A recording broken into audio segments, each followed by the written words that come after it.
आरण्यक मुनि।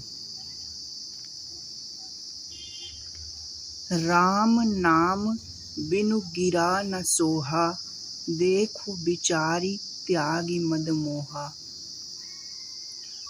त्रेता युग में भगवान श्री राम का अवतार हुआ। उससे पहले की बात है। आरण्यक मुनि परमात्म तत्व को जानकर परम शांति पाने के लिए घोर तपस्या कर रहे थे। दीर्घकालीन तप से भी जब सफलता नहीं मिली, तब मुनि किसी ज्ञानी महापुरुष की खोज करने लगे। वे अनेक तीर्थों में घूमे, बहुत लोगों से मिले, पर उनको संतोष नहीं हुआ।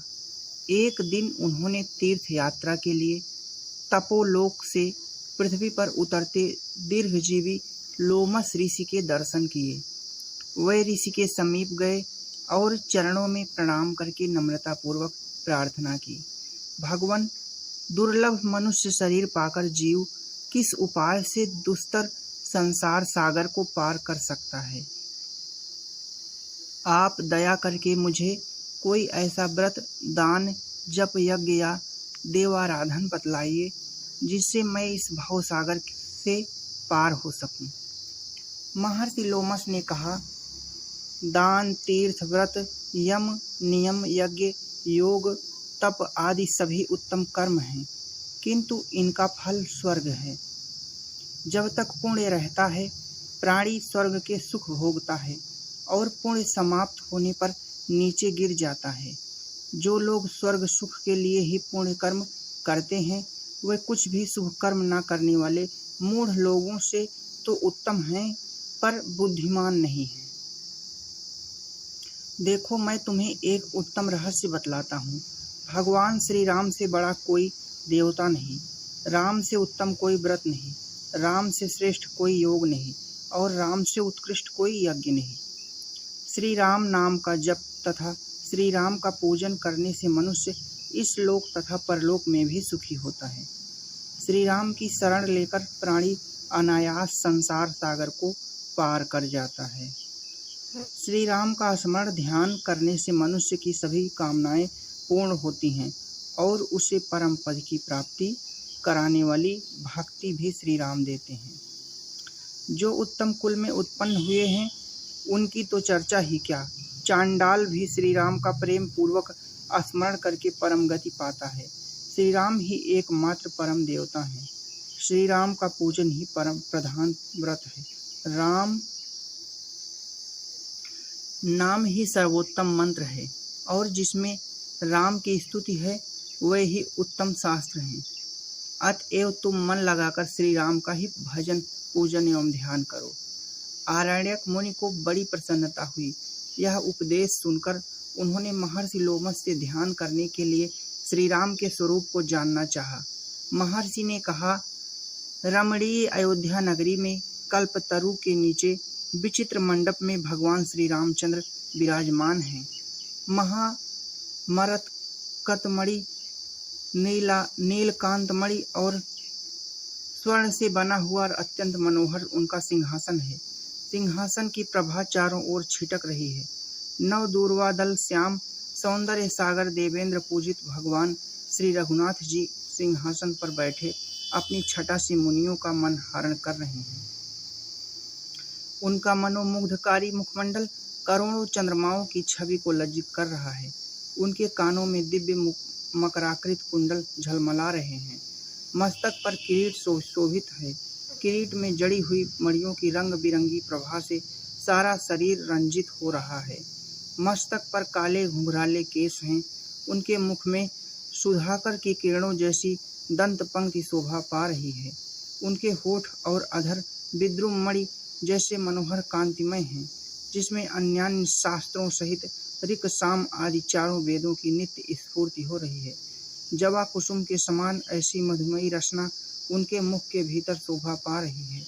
उनकी सुंदर देह कंबु जैसे कमनीय कंठ से सुशोभित है। उनके दोनों कंधे सिंह स्कंधों की तरह ऊंचे और मांसल हैं। उनकी लंबी भुजाएं घुटनों तक पहुंची हुई हैं। अंगूठी में जड़े हुए हीरों की आभा से अंगुलियां चमक रही हैं। केयूर और कंकड़ निराली ही शोभा दे रहे हैं। उनका सुमनोहर विशाल वक्षस्थल श्री लक्ष्मी और श्री वत्सादि विचित्र चिन्हों से भूषित है। उदर में त्रिवली है, गंभीर नाभि है और मनोहर कटिदेश मणियों की करधनी से सुशोभित है। उनकी सुंदर निर्मल जंघाएं और मनोहर घुटने हैं। योगी राजों के ध्येय उनके परम मंगलमय चरण युगल में वज्र, अंकुश, जौ और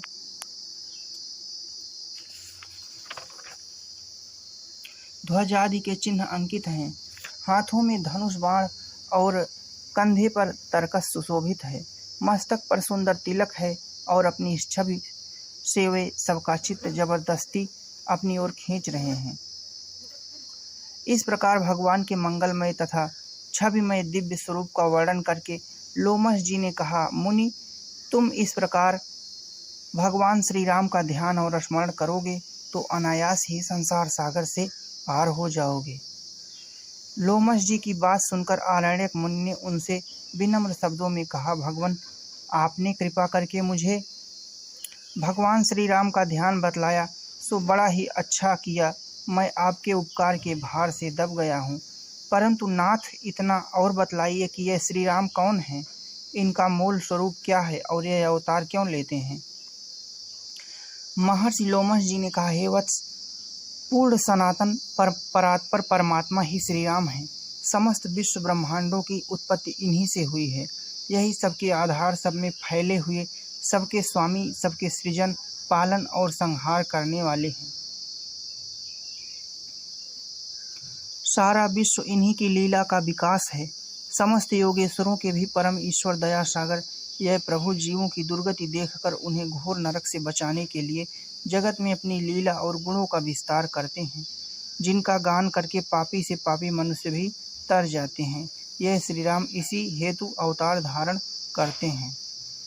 इसके बाद लोमश जी ने भगवान श्री राम का पवित्र चरित्र संक्षेप में सुनाया और कहा, त्रेता के अंत में भगवान श्री राम अवतार धारण करेंगे। उस समय जब वे अश्वमेध यज्ञ करने लगेंगे, तब अश्वमेध के साथ उनके छोटे भाई शत्रुघ्न जी आपके आश्रम में पधारेंगे।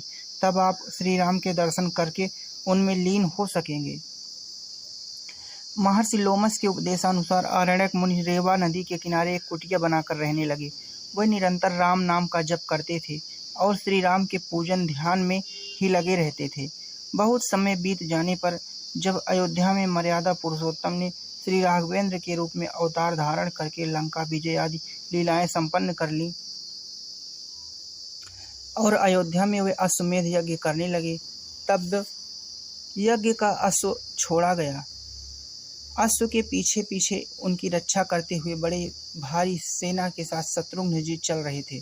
अश्व जब रेवा तट पर मुनि के आश्रम के समीप पहुंचा, शत्रुघ्न जी ने अपने साथी सुमति से पूछा, यह किसका आश्रम है। सुमति ने से परिचय प्राप्त करके वे मुनि के कुटिया पर गए। मुनि ने उनका स्वागत किया और शत्रुघ्न जी का परिचय पाकर तो वे आनंद मग्न हो गए। अब मेरी बहुत दिनों की इच्छा पूरी होगी। अब मैं अपने नेत्रों से भगवान श्री राम के दर्शन करूंगा। मेरा जीवन धारण करना अब सफल हो जाएगा। इस प्रकार सोचते हुए मुनि अयोध्या की ओर चल पड़े। आरण्यक मुनि दुर्लभ परम रमणीय अयोध्या नगरी में पहुंचे। उन्होंने सरयू के तट पर यज्ञशाला में यज्ञ की दीक्षा लिए। नियम के कारण आभूषण रहित मृगचर्म का उत्तरीय बनाए हाथ में कुश लिए नव दूर्वा दल श्याम श्री राम को देखा। वहां दीन दरिद्रों को मनमानी वस्तुएं दी जा रही थी। विप्रों का सत्कार हो रहा था। ऋषिगण मंत्र पाठ कर रहे थे, परंतु आरण्यक मुनि तो एकटक श्री राम की रूप माधुरी देखते हुए जहाँ के तहाँ खड़े रह गए। उनका शरीर पुलकित हो गया। वे बेसुध से होकर उस भुवन मंगल छवि को देखते ही रहे। मर्यादा पुरुषोत्तम ने तपस्वी मुनि को देखा और देखते ही वे उठ खड़े हुए। इंद्रादि देवता तथा लोकपाल भी जिनके चरणों में मस्तक झुकाते हैं, वही सर्वेश्वर श्री राम मुनिवर, आज आपके पधारने से मैं पवित्र हो गया, यह कहकर मुनि के चरणों पर गिर पड़े। तपस्वी आरण्यक मुनि ने झटपट अपनी भुजाओं से उठाकर श्री राम को हृदय से लगा लिया। इसके पश्चात मुनि को उच्चासन पर बैठाकर राघवेंद्र ने स्वयं अपने हाथ से उनके चरण धोए और वह चरणोदक अपने मस्तक पर छिड़क लिया। भगवान ब्राह्मण देव हैं, उन्होंने ब्राह्मण की स्तुति की। मुनि श्रेष्ठ, आपके चरण जल से मैं अपने बंधु बांधवों के साथ पवित्र हो गया। आपके पधारने से मेरा अश्वमेध यज्ञ सफल हो गया। अब निश्चय ही मैं आपकी चरण रज से पवित्र होकर इस यज्ञ द्वारा रावण, कुंभकर्ण आदि ब्राह्मण संतान के वध के दोष से छूट जाऊंगा। भगवान की प्रार्थना सुनकर मुनि कुछ हंसते हुए कहा, प्रभु, मर्यादा के आप ही रक्षक हैं। वेद तथा ब्राह्मण आपकी ही मूर्ति हैं, अतएव आपके लिए ऐसी बातें करना ठीक ही है। दूसरे राजाओं के सामने उच्च आदर्श रखने के लिए ही आप ऐसा आचरण कर रहे हैं। ब्रह्म हत्या के पाप से छूटने के लिए आप अश्वमेध यज्ञ कर रहे हैं। यह सुनकर मैं अपनी हंसी नहीं रोक पाता।